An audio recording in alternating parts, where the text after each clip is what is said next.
دوسرا سوال ہمارے پاس ہے، یہ بھی ایک سوال جو ابھی عمرے کے حوالے سے ہو، اس سے ملتا جلتا ہے کہ کیا کوئی عورت گروپ کی شکل میں لوگ عمرے کے لیے جا رہے ہیں تو کیا ایک گروپ کی شکل میں عورت اپنے محرم کے بغیر عمرے یا حج کے لیے جا سکتی ہے یا نہیں؟ تو دیکھیں، عمرے کے لیے جانا عورت کا ویسے تو سب کو معلوم ہے کہ نبی صلی اللہ علیہ وسلم نے فرمایا کہ محرم کے بغیر نہ جائے، لمبا سفر نہ کرے، ایک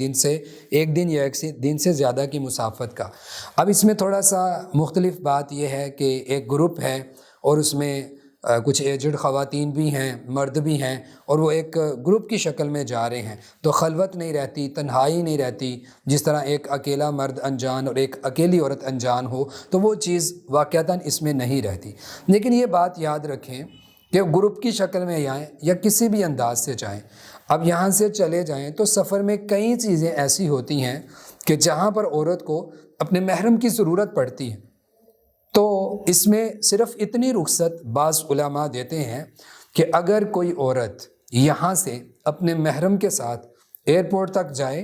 چونکہ آپ جانتے ہیں کہ پاکستان سے سعودیہ کو جو سفر ہے بائی ایئر جو ہے وہ تقریباً 4 سے 5 گھنٹے کا ہے، تو اتنا سفر تو ایک دن کا سفر نہیں بنتا، تو اس کی رخصت موجود ہے کہ اتنا سفر اکیلے کر سکتی ہے، یعنی دوسرے مسافروں کے ساتھ۔ لیکن اس کی شرط یہ ہے کہ یہاں پر بھی محرم ایئرپورٹ تک چھوڑنے گیا ہے، وہاں پر بھی آگے اترتے ہی اس بات کا یقینی طور پر احتمال ہو کہ یعنی یقین کی حد تک ہو کہ وہاں پر آگے کوئی محرم لینے کے لیے آ جائے گا، تو پھر عورت جو ہے وہ اس طرح جا سکتی ہے کہ آگے اس کا کوئی محرم اس کو لے لے، وہ اس کے ساتھ عمرے پہ چلی جائے، ٹھیک ہے، یا مطلب کہیں پر بھی سعودی عرب میں وہ جانا چاہتی ہے تو وہ محرم کے ساتھ چلی جائے، وہ اس کا محرم کے بغیر نہیں گنا جائے گا کہ یہاں پر بھی محرم تھا، وہاں پر بھی آگے محرم نے اس کو لے لیا۔ یہ بات اتنی بعض علماء اجازت دیتے ہیں، لیکن بعض علماء اس چیز کے بھی قائل نہیں، کیونکہ وہ فرماتے ہیں کہ درست اور راجح بات یہی ہے، اور اسی طرح احتیاط کا پہلو یہی ہے کہ عورت اس طرح ایک ملک سے دوسرے ملک کا سفر اپنے محرم کے بغیر چند گھنٹوں کا بھی نہ کرے۔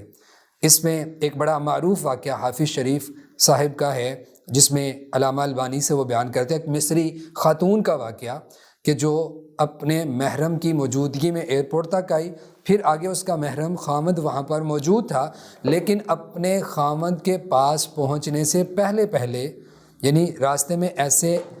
جو ہے وہ معاملات پیدا ہو گئے تھے کہ اس عورت کو وہاں پر رکنا پڑا، پھر وہاں پہ وہ اغوا ہوئی اور اس کے ساتھ زیادتی کی گئی، اور اپنے خامد کے پاس جانے سے پہلے اس عورت کے ساتھ جو ہے وہ زیادتی کی جا چکی تھی، جو کہ بعد میں بڑی ملامت کا باعث بنی، ٹھیک ہے۔ یعنی کہ حالات ایسے پیدا ہو گئے تھے کہ کسی وجہ سے درمیان میں کسی اور جگہ پر کسی اور ایئرپورٹ پہ جہاز کو روکنا پڑا، وہاں پر عملے کی بدتمیزی تھی، دیگر معاملات تھے۔ تو جو اسلام نے، شریعت نے ہمیں حکمتیں بتائی ہیں، جو ہمیں سہولتیں دی ہیں، اور ان کے ساتھ ساتھ ان کی احتیاطیں بھی بتائی ہیں، وہ اسی لیے بتائی ہیں کہ آپ کسی نقصان کو نہ اٹھائیں۔ تو بہتر یہ ہے کہ عورت بائی ایئر جو سفر ہے، چاہے وہ 4-5 گھنٹے کا بھی کیوں نہ ہو، وہ اپنے محرم کے ساتھ ہی کرے۔ بہرحال اتنی رخصت ہے کہ ایک جگہ سے محرم بٹھا دے، دوسری جگہ پہ محرم لے لے، لیکن گروپ کی شکل میں پورا عمرہ کر کے اسی طرح واپس آنا، اس کی علماء کے ہاں اجازت نہیں ہے، اور حدیث کی روح سے بھی یہ درست نہیں ہے، واللہ اعلم۔